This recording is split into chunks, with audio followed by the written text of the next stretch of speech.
Hi, welcome. It's Q&A for August. We've only had a couple of questions this month, which is so unfortunate. It's been really nice, but there is one question that is actually quite long, and there's something I've got to let you know and update you about what's happening with Patreon. Nothing with them per se, but there's something going on in the background that you need to be informed about. So in a week's time, I'll leave this open to all paying members to watch this Q&A this week, but at the end of the week I will be opening it up to free members so that they get this information, which you'll find out at the end. Anyway, so Sandra and Liz have piped up this month for Q&A. Sandra asks, is there any tips for washing fleece? She has her own method, but is always happy to discover other methods to help her get through 50 plus fleeces by winter. Well, my answer to that, Sandra, is you know what? Don't buy more than you can handle, love. Don't buy more fleeces than you can actually handle, even if they are free.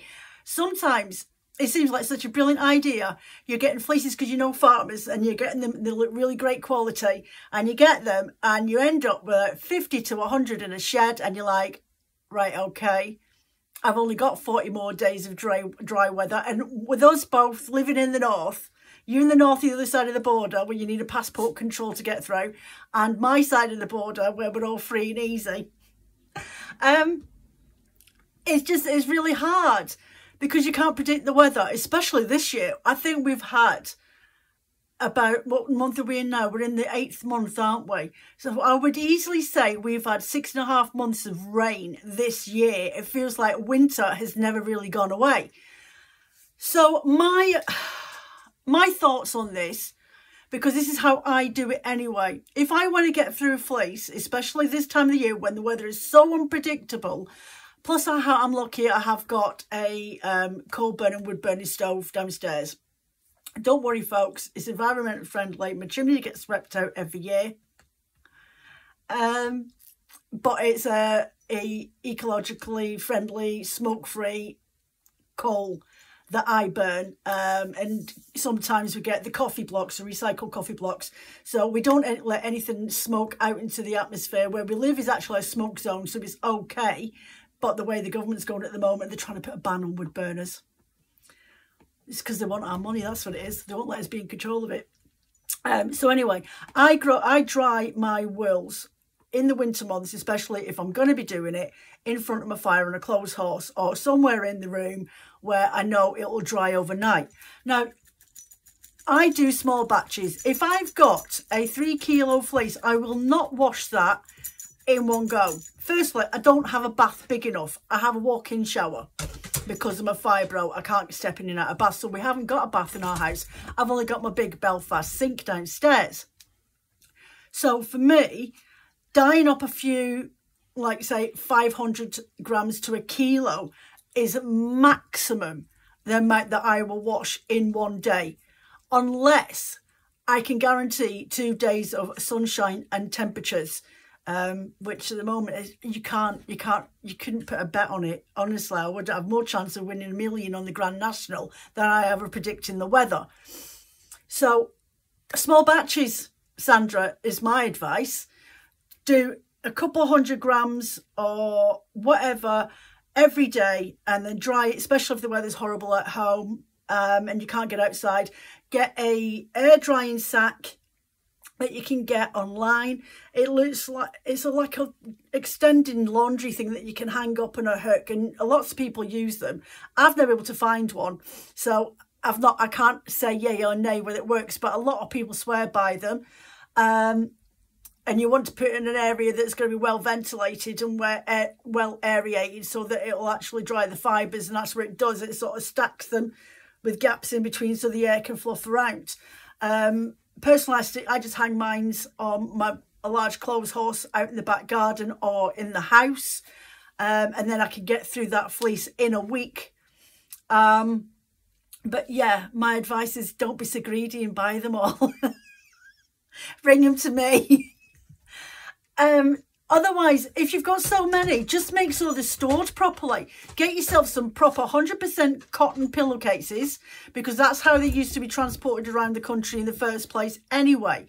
put them inside a cotton pillowcase, put that, and then put elastic, grab it by the top, put an elastic band around the top of it, and then put it inside a plastic bin bag, a really thick one, and then squeeze that as much as you can to make sure there's no air in it, and then again, elastic band on the top of that, put a label in front what the sheep breed is that you've got and when you got it, just in case it ends up in the back of the garage or your shed and you don't discover it for 2 years.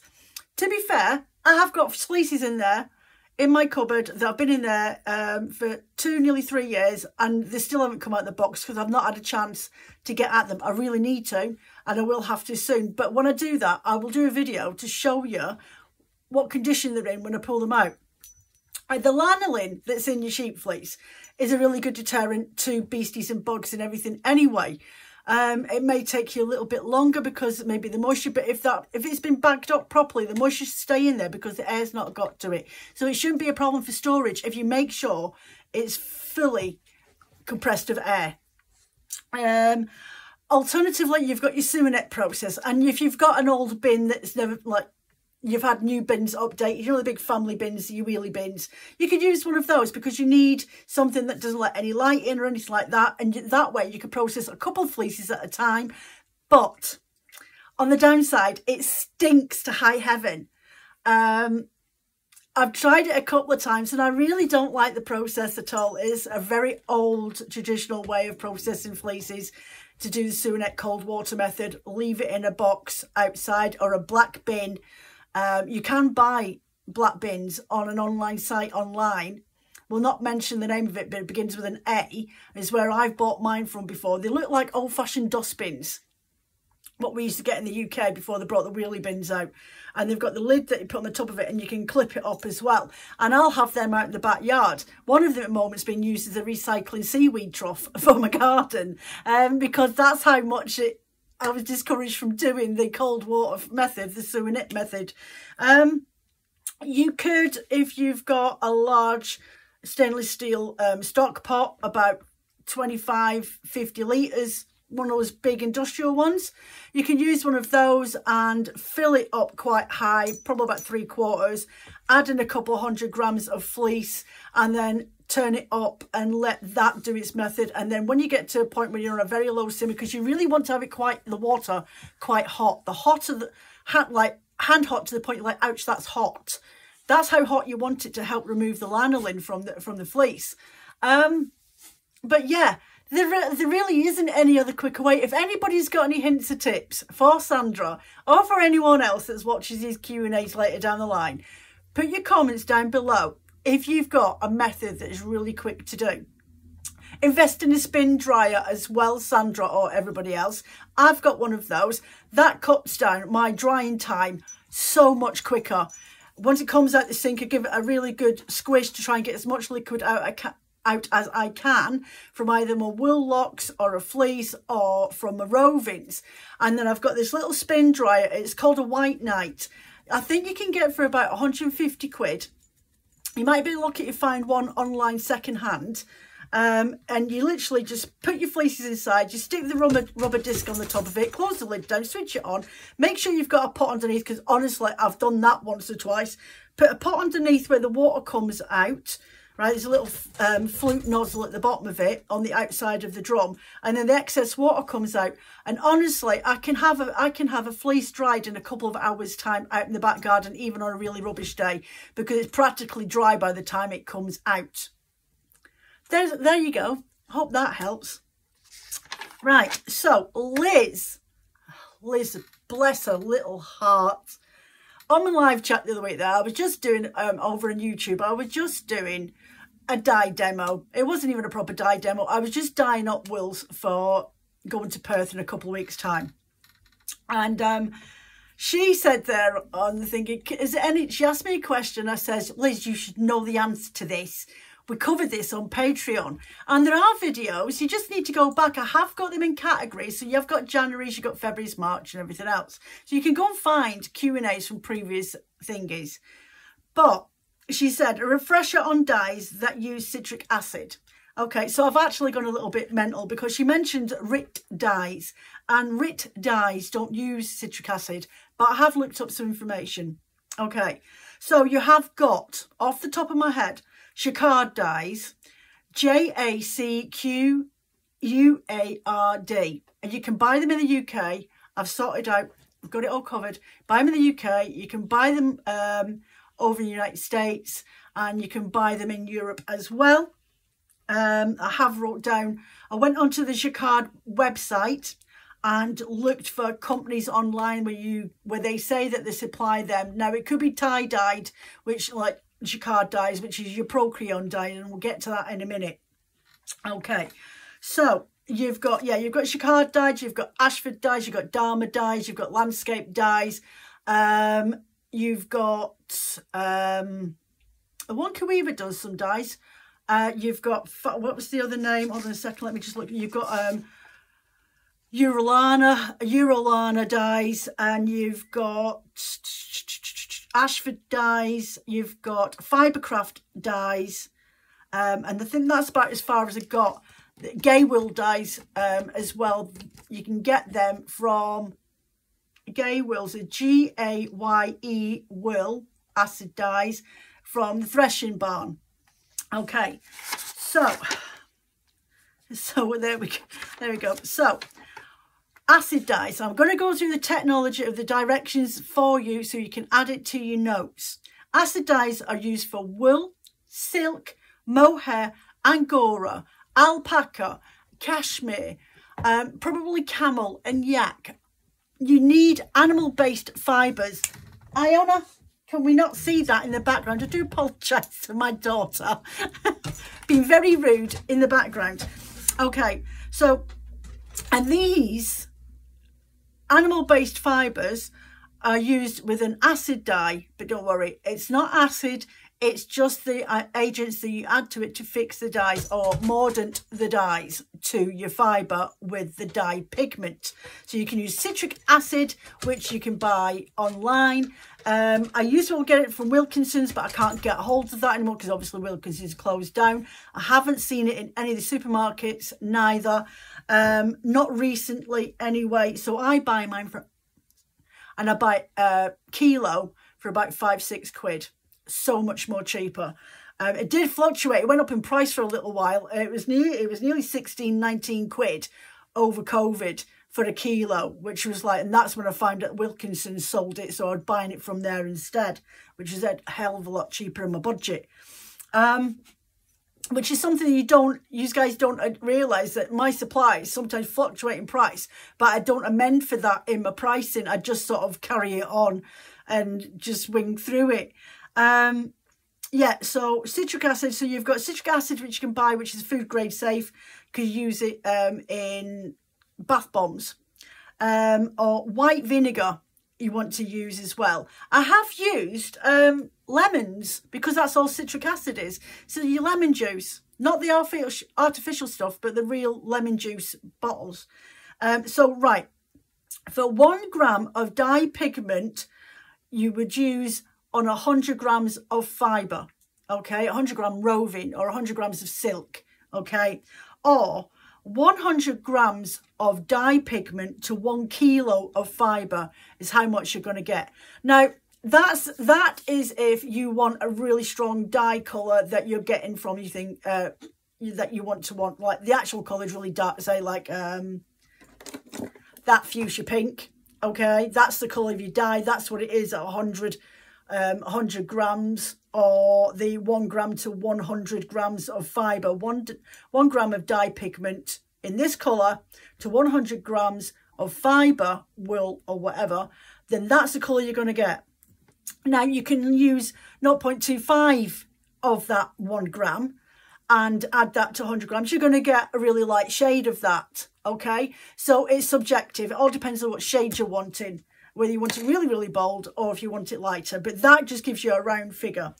Or 10 grams of dye pigment to 1 litre of water, which works out as a 1% dye stock solution. Now, if you were dyeing on a mass scale, you would get a litre pot, like an old sweetie jar, right? Take the lid off of it, put in 1 litre of warm water and 10 grams of your dye pigment into that water, and there you will end up with a stock pot, a stock of dye solution. Put the lid back on the top of it, put it to one side with a label what colour it is in there and the ratio of 10 grams to 1 litre. Then from that, you dissolve that 10 grams in 1 litre of hot water. That's your 1% dye stock solution, okay? Now, when you go and start dyeing with that, you want to pour out 100 millilitres of dye stock solution and add that to your bath, your dye pot or your tray that you're dyeing in, and per 100 grams of fibre. So if you've got a 100 gram roving, put that in your tray. Go to your 1 litre stock solution, pour out 100 millilitres of that litre stock solution into a jug, and then pour that over the top of your roving in your dye stock bath. There you're going to get that fuchsia pink. Okay, then you want to add your citric acid or your vinegar. Now, you don't need a lot of it. You need, if you find that the dye stock's not saturating into the wool enough after 15 minutes, then I advise you to add in a little bit more citric acid or your white vinegar if that's what you're using. The difference between them is citric acid, you don't get an odour from the chemical reaction, but you get an odour from your vinegar, which if you live at home on your own, it's fine, it's not a problem. But if your other partner's in the house or whatever and they like complain about the smell, that you might do. Phil never did. And I did it like that for years before I went to add citric acid. So there you go. So once you've done that, add your citric acid or your vinegar. Add in your pre-soaked fibre into the dye bath. Raise the temperature slowly and simmer gently for 20 minutes. Okay. So you don't want it bubbling. You want it just a little bit of steam coming off. Simmer for 20 minutes, allow to cool before you rinse, spin dry or hang dry. Now, you guys have seen me many a time literally get my dye tray and put straight in the sink. That water in that sink is hot water. It's not gone into cold water, it's gone into hot water. So as I've gone from that one position over to my sink, it goes straight into hot water and it sits there and soaks away and has a word with itself in a bath until I can get on with the next one, because I'm dyeing in. Some weeks I'm dyeing about 2-3 kilos of wool at any one time, so it's a bit of a factory sort of thing going on. Okay. Now we've got Fibre Hot. Use Fibre Hot do dyes. Ashford dyes you can get from Frank Herring and Sons. George Wheel do Jacquard dyes, and Fibercraft acid dyes. Now, I'll go with the prices on these, okay, because I have wrote down the prices, how much you roughly get it, the weight of the pots and the prices that they quote. So Fibre Hot, I forgot to have actually check on theirs, but just wanted to let you know that Fibre Hot is currently, they're looking for new owners to take over the Fibre Hot, but they do dyes on there, so you can go and have a look. Ashford dyes you can buy from Frank Herring and Sons, and they sell them in 10 grams for £6.95. Adelaide Walker, they sell theirs, and I'm sure theirs is not far off that same price neither, for 10 gram pots again. But you can buy sets from Frank Herring's, but they're quite expensive. You can buy 3 primary colours, I think it's about £30, or you can buy a pack of a selection, I think it's 20 and it's about 80 quid. Really expensive for that. George Wheel, they sell Jacquard dyes, 14 gram pots, and they're £5.75, which is not too bad. Though, to be fair, that puts me off. As someone who uses dyes quite a lot, though 14 grams can go a far way. 14 grams for £5.75 is a bit expensive. I may have to invest in some of the some colours that I might not have in my own range that I've got in my sets, just to see what they're like. Fibercraft acid dyes from George Wheel, 50 grams of dye in a pot for 6 quid. See, that's what I like to hear. The weight in comparison to the price. That's a fair amount of money. Wing and Wool Works do landscape dyes, and they range from £4 a pot up to £22.50 for a set 6, full instructions, gloves in a box, the works. Okay, really, really good. They were the first lot of dyes that I started off with, and with those, they already have citric acid in the pot. So if you don't want to go out and labour and buy a load of citric acid at this moment in time and you're just starting out, then I would say that Gay Wools from Threshing Barn and Wingham Wool Landscape dyes, which come from Australia or New Zealand, those are the best dyes to get to start off with, because they've both got citric acid already in the pots. Now, take into consideration as well, this is pre-measured dye, you know, these dogs are driving me potty, dye pigment with citric acid inside. Okay, so even though it's I think it's a 25 gram, 30 gram pot, or a 20 gram pot for £4, right? You're looking at a lighter mix. I could do the same amount and mix up 10 grams of dye pigment and add in 10 grams of citric acid, and I'm going to get the same amount. And the amount of money it's cost me for my Dharma dye, that I add in my citric acid and my vinegar to it if I wanted to, in comparison for a 50 gram pot that start from £3.15 up of excess of £13.80, depending on how pure that dye is. That's why it goes up so high. I'm thinking about the price ratio, because is it really worth it going with that citric acid dye pigment solution, especially if you've got some really light colours that you want to make bolder? Because with the dye pigment you could always add more, but when you're doing it when the citric acid is already mixed up with the dye pigment, then the more you add, the less you've got left in your pot, because it's not a lot. But try yourself is where I started. I bought them when I first started out. It's definitely value for money when you're starting out, and as a hobby dyer as well. Yeah, give it a go. Handweavers.uk, they do dye as well, 25 gram pots for £4.50. That's not bad. Dharma dyes I buy from Dina's Home of Crafts, and they range from, as I say, £3.20 or £3.18 actually, I think one of them are, up into £13.75. Plus you can get the Procyon dyes, which we'll talk about in a minute. Or you can go direct to Dharma Trading Co. They're over in America. You can follow them on Instagram, and they always bring out new dyes, but you can't always get them here in the UK. So sometimes it's maybe worthwhile investing, especially if you want to buy quite a bit. But remember, customs. Our customs fees and Royal Mail's handling fees might have a knock-on effect as to you just buying from Dina's Home of Crafts. You can buy them off of Amazon, but it's really limited as to how much you can get from there, or the dye pots choices you can get. Okay. Now, Peak District Yarns sell dyes, citric acid dyes. They're expensive. 25 grams for £7 a pot. I'm not sure where they get their yarns, their dyes from. I was quite confused at that. And then you've got DT Craft and Design. So it's Debbie Tompkins. She does natural dyes as well.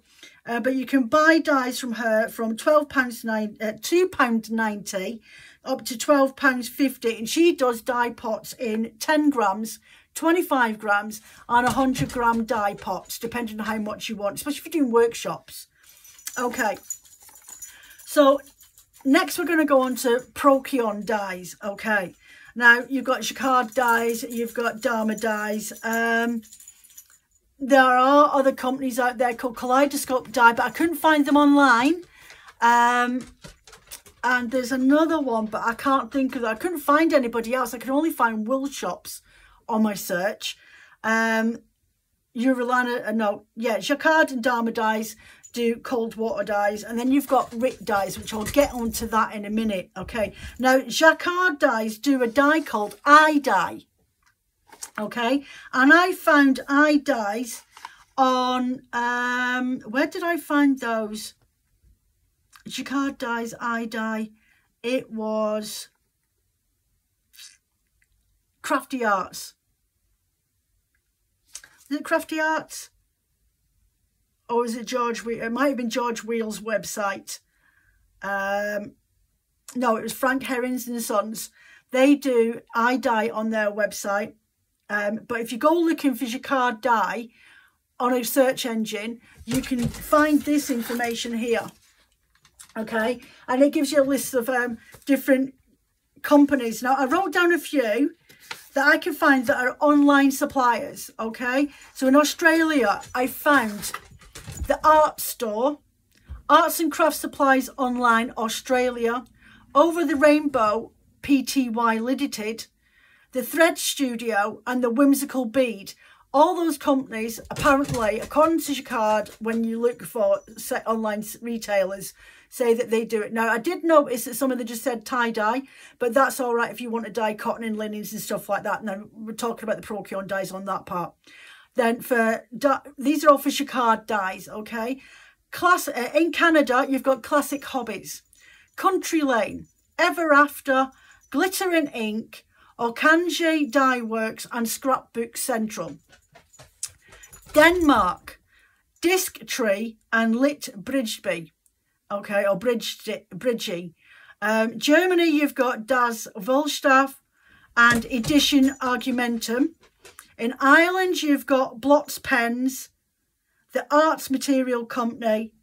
In the Netherlands, you've got Coloris Creations and the Textile Lab 040. In the UK, you've got Art Discount, Crafty Art, Gypsy Rose, Rainbow Silks and Empress Mills, which I'm sure I've seen the eye dyes on there as well. And both the acid dyes for Procyon and the cold water dyes for Procyon for Jacquard. In America, A Child's Dream, Dharma dyes, they say that do that, but then they do Procyon dyes anyway. Organic Cotton Plus, Pacific Trimmings, Sheepish Creations, and the Weaving Works. So those were who Jacquard Dyes linked me to these suppliers. That's not all of them. There was a few others as well, South American stuff like that. But I know for a fact I don't have any customers over that way, so I didn't see the point of putting that information down. And they've got a vivid array of colours on their website. So Procyon dye is a reactive dye that is commonly used in dyeing other textile crafts. Okay. So when you're using Procyon dyes, there is a specific technique that you need to use. And for me, it's not something I like to go down. I do have Procyon dyes downstairs and I don't like them. I find them far too messy, time consuming, and I would rather just, if I'm going to dye dyes that need cold water bath, or it needs to be left for a long period of time, I'd rather just do solar dyeing. So 50 grams, the equations for cold water dye or Procyon dyes: 50 grams of fibre per 1 litre of dye stock. For example, every gram of dye, for every 1 gram of dye, you need 20 millilitres of water. Oh, a minute, sorry, that's wrong.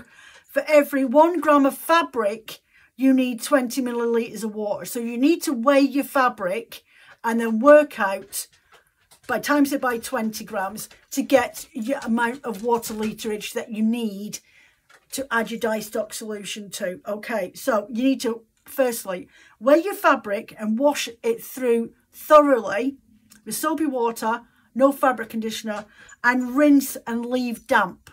Okay, so squeeze out the excess water once you've done that. 1 litre of tepid water, about 40 degrees Celsius in UK, in a bowl or in a bucket of your dye for your dye bath. From the table I mentioned above, add in the amount of dye and then urea and finally PDV salt. Not sure what PDV salt is, so you'll have to go look that up because it's not something that I do. I've done it a couple of times and I find it really scary. Dissolve required amount in a small quantity of hot water to start the dissolving, and when ready, add to your bucket for your dye bath. Add it in, pour it in, swill out the container that you've used it to make sure all the dye stock is in that water. Okay, I need to go back a page. Your fabric, put that Immerse your fabric in the dye bath. Dye for 15 minutes for pastel shades and 30 minutes for deep shades. Move your fabric around the liquid every few minutes to ensure that it's dyeing evenly and there's no blotches. And then once colour's been achieved, remove wearing gloves and squeeze out the excess liquid. Then once you've done that, open up your fabric and then roll it up loosely and then add that to a plastic bag. Tie up the plastic bag, omit the air out, so squeeze the air out and tie it up and leave for the minimum of 2 hours, but preferably 24 hours. Then cold rinse and then wash in soapy water washes until the water runs clear. So you may need a couple of baths of warm soapy water to help until your water is clear in your sink. That's a long-winded method for me, and it's not something I would do. It's not something I enjoy. Right, so the urea and the PDV salt you can get from the suppliers that you buy your Procreon dye from, and they will have more instructions on that. And to say, I know for a fact Dharma Dye does that, and you'll be able to get Dharma Dye. Dharma Dye does do them.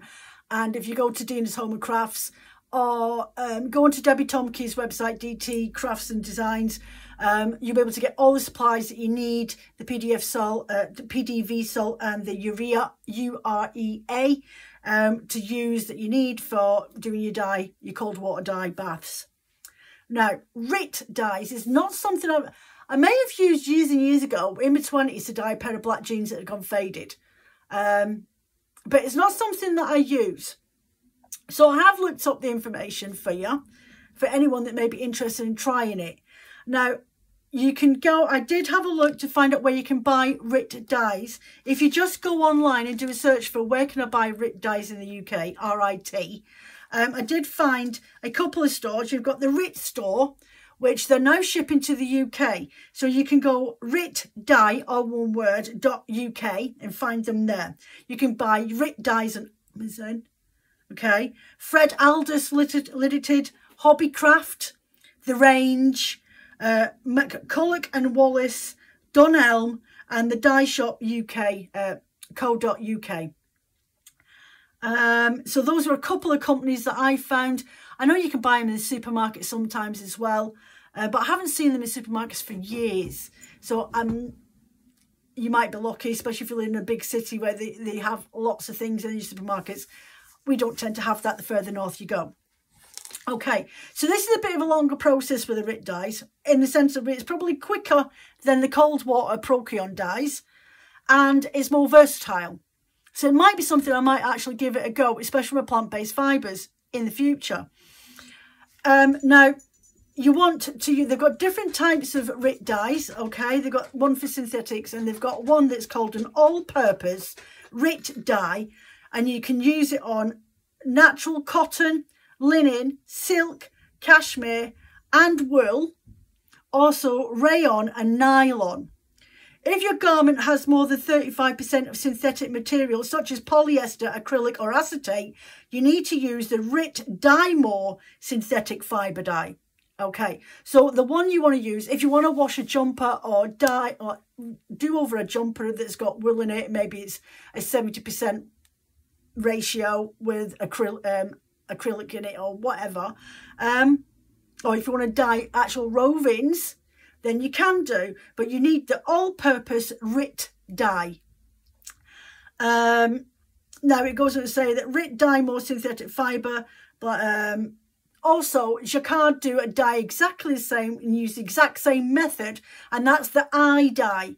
It's literally spelled I-D-Y-E.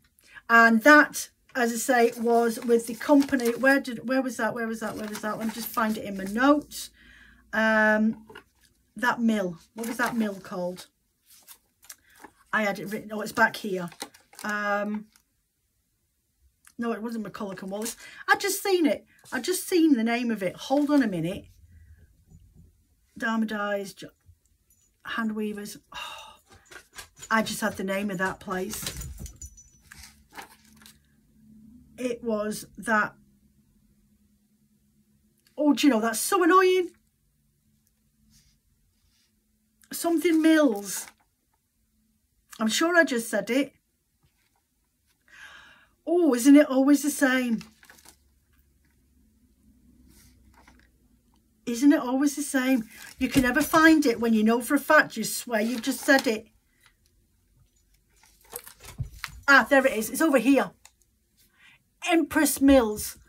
Empress Mills do the eye dye and the Jacquard eye dye and the Jacquard acid dyes, and they may do the Procyon, but don't hold me on that one because I wasn't looking for Procyon dyes at the time.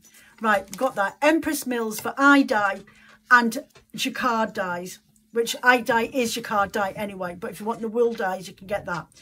Right, so I'll go through the method of using a RIT dye. There are videos online, and I have actually watched them in the past, but it's not something I've done. So I've written down the instructions, okay? So you will need, also with your all-purpose RIT dye, right, for your cotton, linen, silk, cashmere, wool, rayon and nylon garments, okay? You will need also the RIT Colour Stay dye fixative. You'll need salt if you're dyeing cotton, rayon, ramie or linen, and you'll need vinegar for nylon, silk and wool. Okay, so those are your fixatives.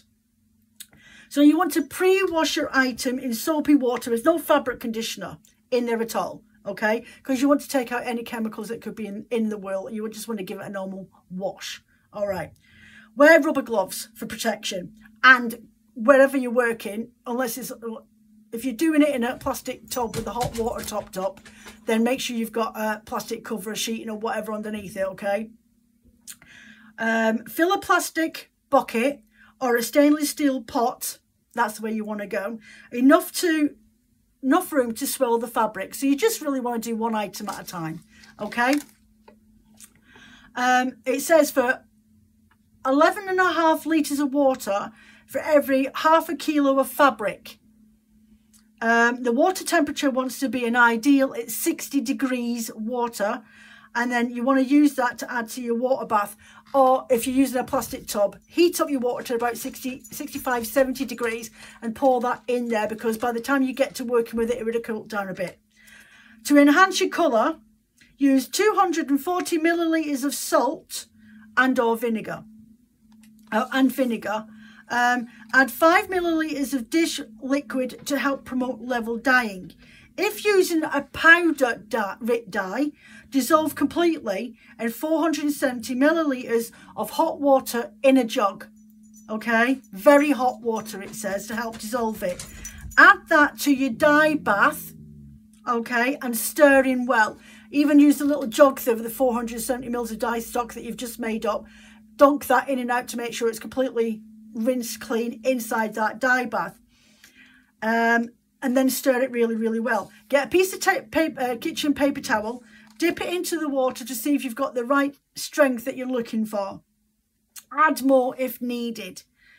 With your wet fabric now, squeeze out any excess water and add that into your dye pot. Your dye pot on the stove, right, or in the plastic bucket.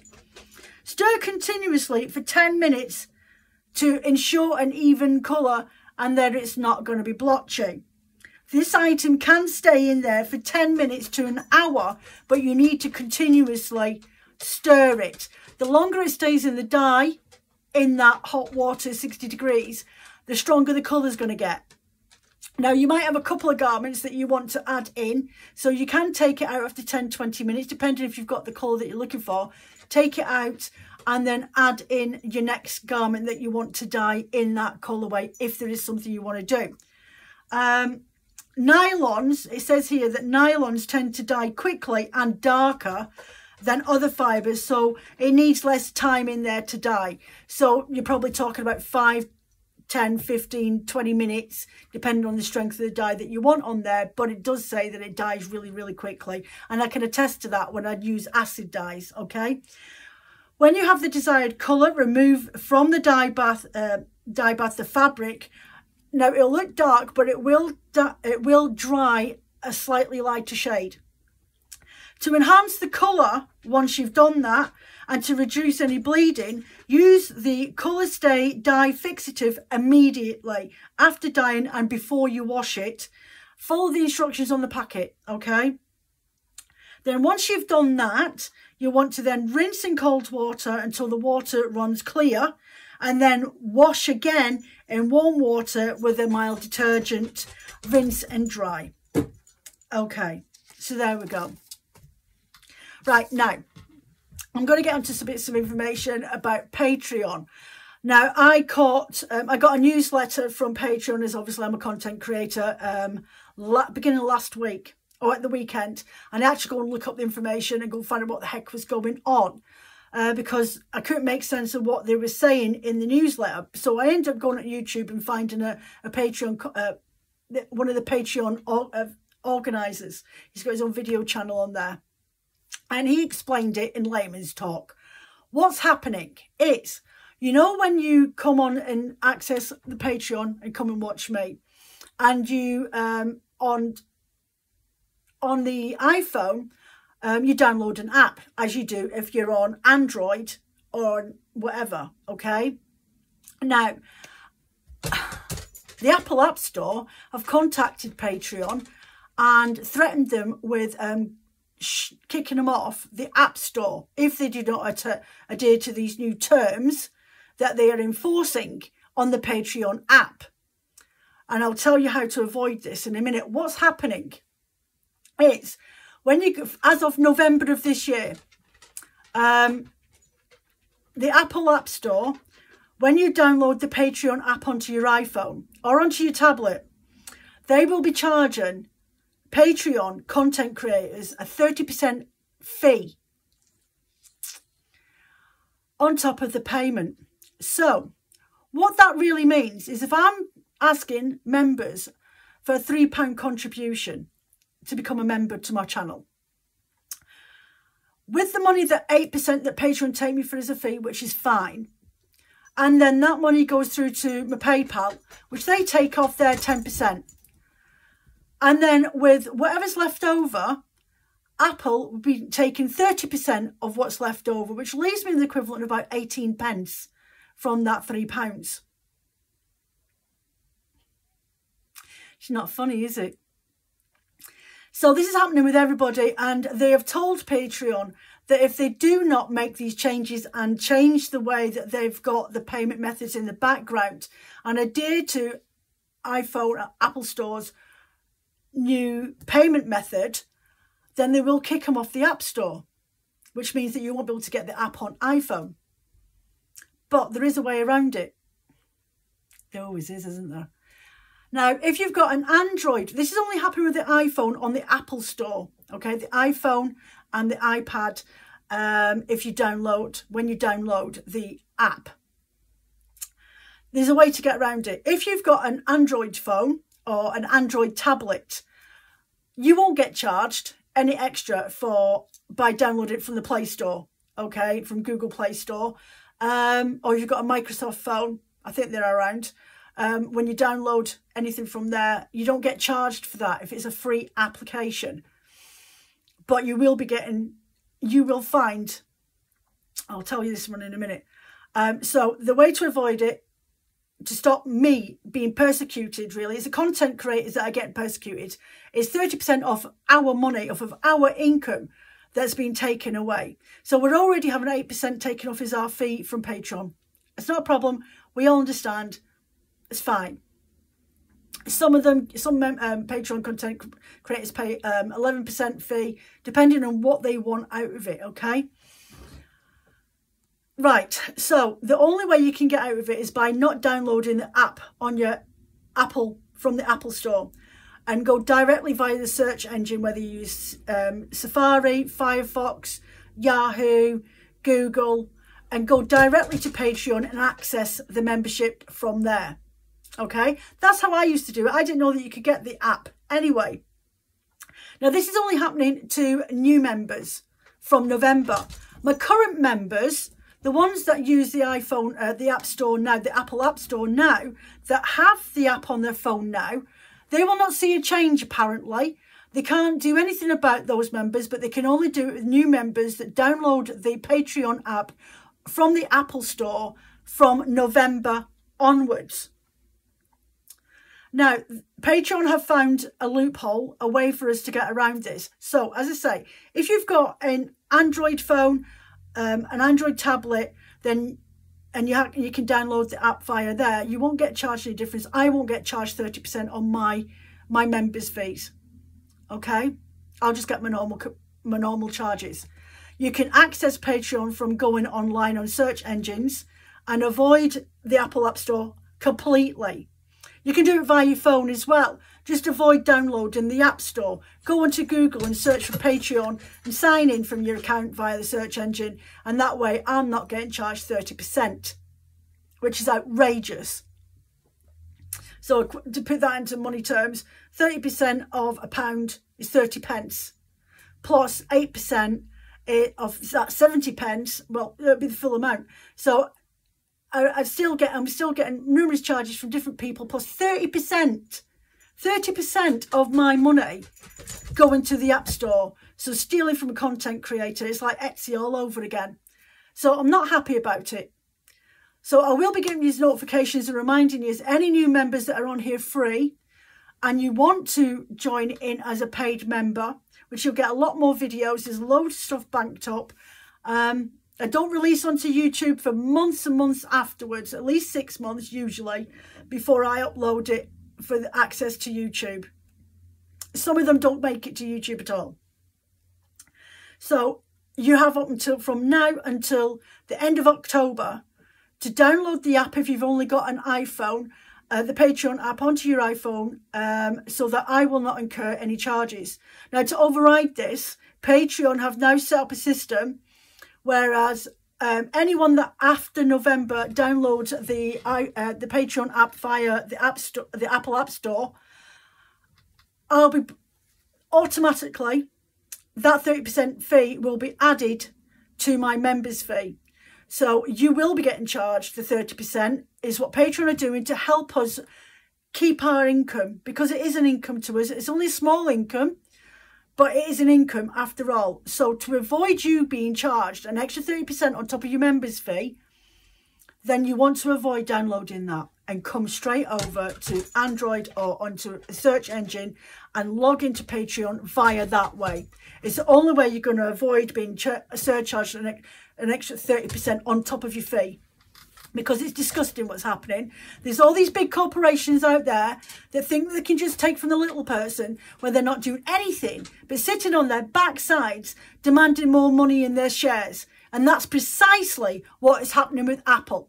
They are a major corporation that hardly do any actual work and are quite happy to steal from the content creators and the game makers and the app makers and all these designers that are out there that have got their degrees and gone out and worked hard since they were young kids and trying to establish an income, and they think it's okay to take 30% off. Well, I'm telling you now, it's not okay. So I just want to let you know what's going on. Whether I'll stay on Patreon for much longer, I will. I'm not going to run away from them. I want you to be able to keep up with me and keep watching. If you've got any questions about this below, put them down below underneath this video in the comment section on Patreon members, and I'll get back to you and I'll be able to answer any questions that you're not sure of. But all I'm saying is, as of the end of this October, you want to, as a new member, you want to get on. If you've only got an iPhone or an Apple tablet thing, iPad, then you want to join as a member from the Apple Store by the end of October so that you don't incur an extra 30% fee on top. If you haven't got any of the devices and you join after November or from November as from a free member to a member, then you want to access it via Android phone, Android tablets, or via a search engine to get access straight to the actual website online. Okay, that way you'll not incur any extra charges and I won't be charged an extra 30%. So I hope you found that information useful. It's just the way of the world these days, isn't it? I've looked into other applications like Teachables and stuff like that, and I'm still waiting to work out whether it's viable me commission-wise and the fees that they implicate as well. And that's something, some of them I have to pay up front on a monthly subscription.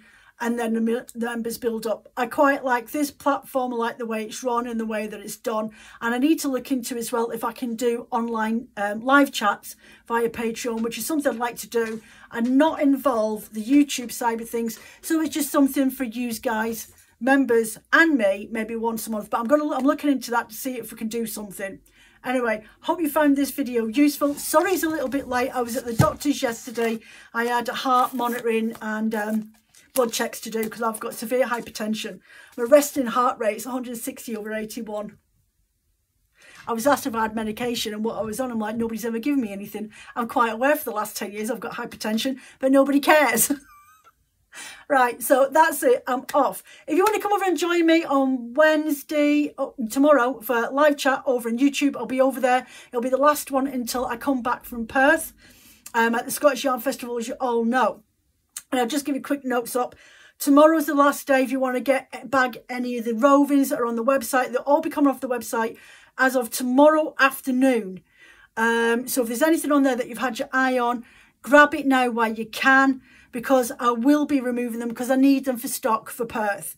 The bats and rolags and anything else will start popping off the middle of next week as well, because the week after I'll be going up to Scotland and I need to get ahead of myself and start planning for what I'm taking with me. Right, I'm going now because it's going to absolutely launch it down. My room's going 3 shades of grey. Yeah, so I think that's it on Christmas Advents. If you want to order Christmas Advent, if you want to pay in instalments, you have got literally this week and next week to let me know, because I don't do Christmas Advent instalments from September onwards. I only do from August, or June, July and August. I will be closing down the 12 days of Advent and the 4 Sundays of Advent on the Sunday the 31st of August. So you've got a week and a half to get your order in for your Christmas Advents, and then I'll be closing down the pre-orders. Because I'm doing the Perth Yarn Festival, or the Scottish Yarn Festival, I haven't started ordering any stocking yet or any dyeing. So I literally will be, as soon as I come back, getting stuck into getting them all dyed and order all the stock in and order all the gifts in, and it'll be like I've got 4 or 5 weeks to get them going. So I'm stopping the orders for the pre-orders for those early this year. Yeah, end of August, so you've got till then. Right, I'm off ski now, I promise. I am definitely gone. I've got a dry throat. I need a cup of coffee. My house downstairs is an absolute mess. I need to go and do the housework. Take care. Bye for now. Don't forget to hit that thumbs up and leave any comments or questions that you're not sure about, and I will get back to you on that.